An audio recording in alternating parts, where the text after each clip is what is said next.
My name is Peter Losher. I'm with Internet Systems Consortium, and I'm here to talk about a little incident that happened about 10 days ago. So first I'm going to start with a little bit of an overview. ISC operates one of the 13 DNS root servers out on the internet. We globally anycast the service from AS3557. We are at over 55 sites worldwide, and 4 of those nodes are what we consider global nodes, where AS3557 actually doesn't peer with anyone directly anymore. We have what we call management ASs. So in the case of the global node, it's fully within AS1280, which is our wide area network, which if you're in North America, hopefully you're already peering with. The remainder of these nodes are considered local nodes. And so the concept of a local node is that we're serving a local community, whether it's an IX, a network access point, or if you're in a small country in, say, Africa, the major telco. We restrict the traffic via the no export BGP community string.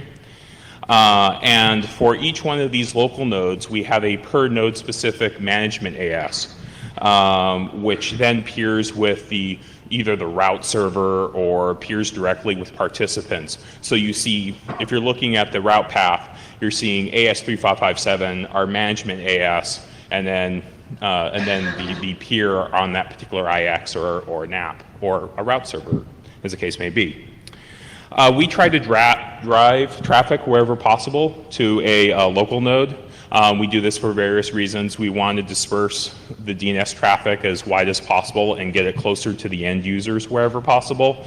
So say someone in Bangladesh doesn't have to query their traffic and have it go all the way to California. We want to hit Hong Kong, or in our case, we actually have a local node in Dhaka, and the traffic should just stay inside the country.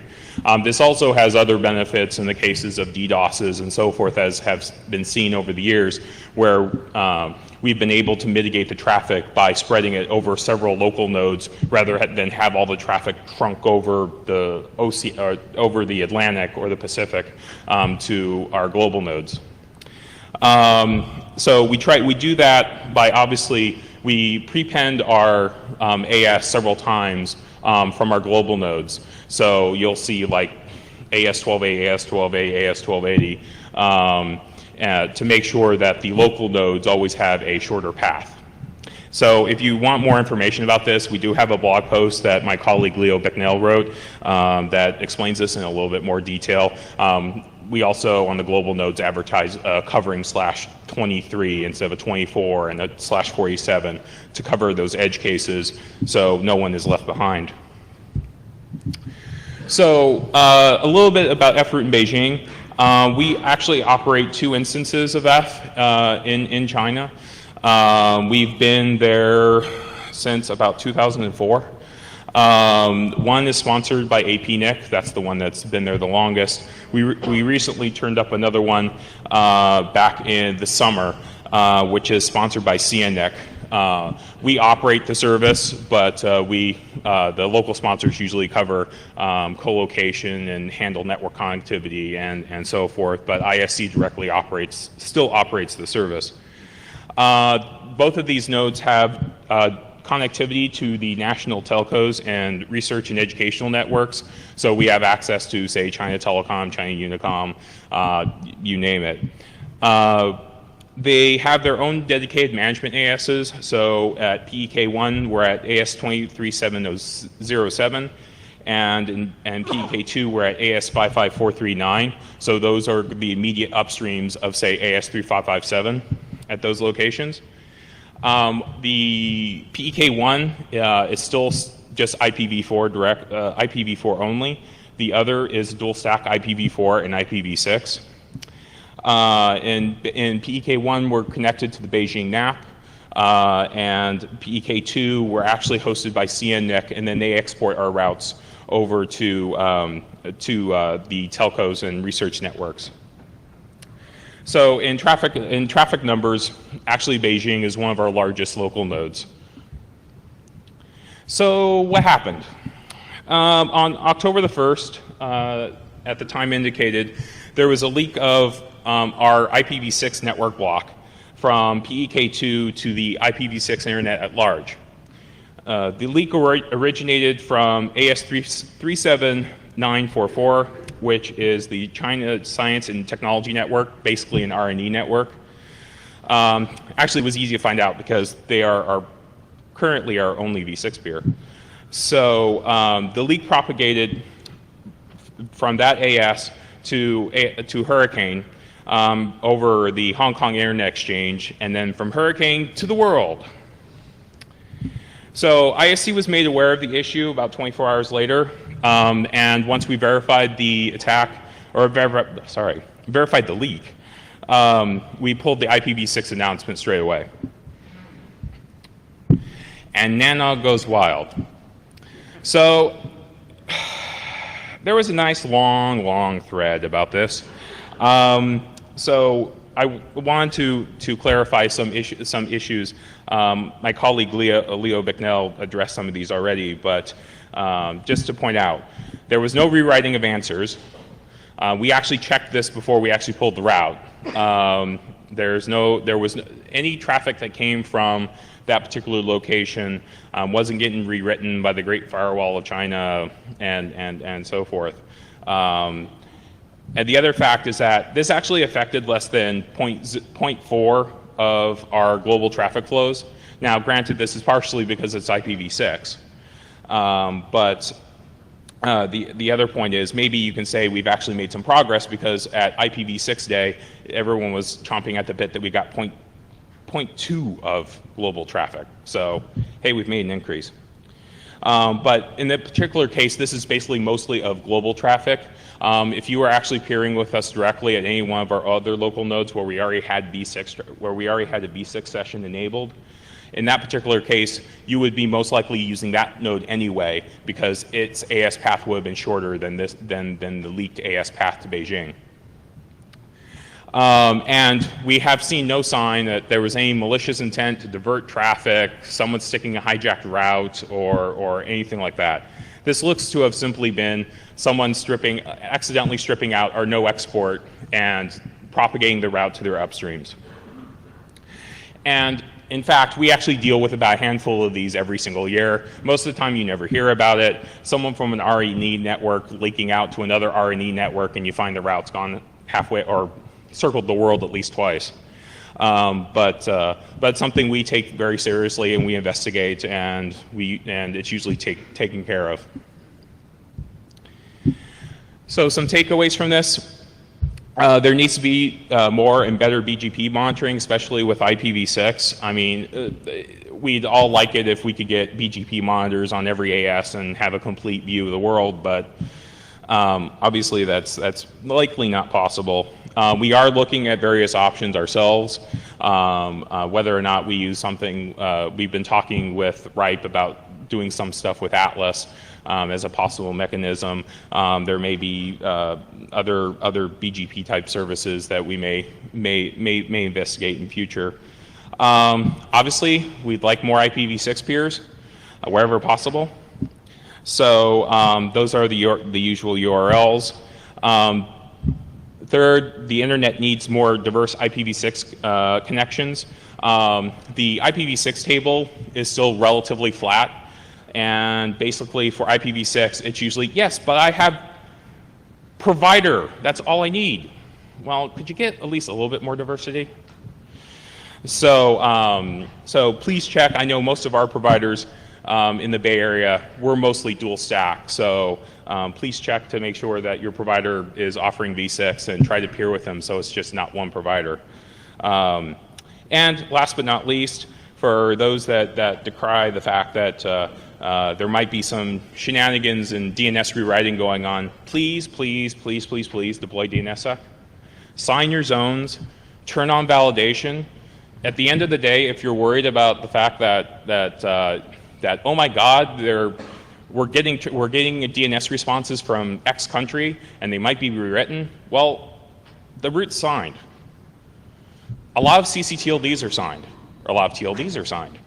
make the effort to sign. If you're truly worried about your online presence, take control and sign your bloody zones and turn on DNSSEC validation. And that's it. Rock on, thanks. Oh, so we have a question. Hi, Todd Underwood, Google. So I have left my tinfoil hat back in the office. So this is not a question about nefarious hijacking. Obviously, everything you say seems completely reasonable. The question is really straightforwardly, and it's genuinely a question because I don't understand.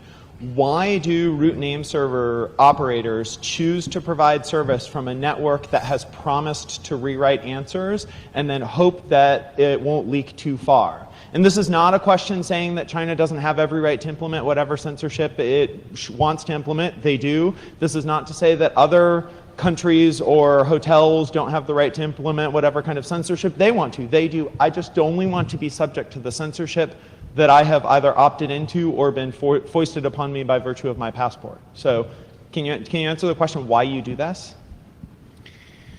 Well, I can only speak for F. Sure. I can't speak for the other root server operators. We feel that we provide an apolitical service, that basically the world community has every right to good, clean DNS services. And we make every effort to make sure the answers that we give out are the correct answers wherever possible. Once they get out to a provider's upstream, we have no control over it at that point. Now, as we've had this conversation before, we make every effort. If we find any sort of shenanigans going on, we immediately pull the route and investigate. So this is actually my question. I can promise you there's shenanigans going on with the data you're providing in China. In fact, the Chinese government has promised you, and they've explained what those shenanigans are, and you've chosen to pick those as your upstreams. Right, so if this weren't a country, if you had 3 upstreams, and one of them said, hey, by the way, I'm going to rewrite the answers you give, and 2 of them didn't, and you picked the first one, this would be the situation we're in. It's not a political question. I'm not saying that the Chinese people don't have a right to fast, reliable name service. I'm just saying the rest of us have a right to not have your answers rewritten. We make every effort wherever possible. Thank you.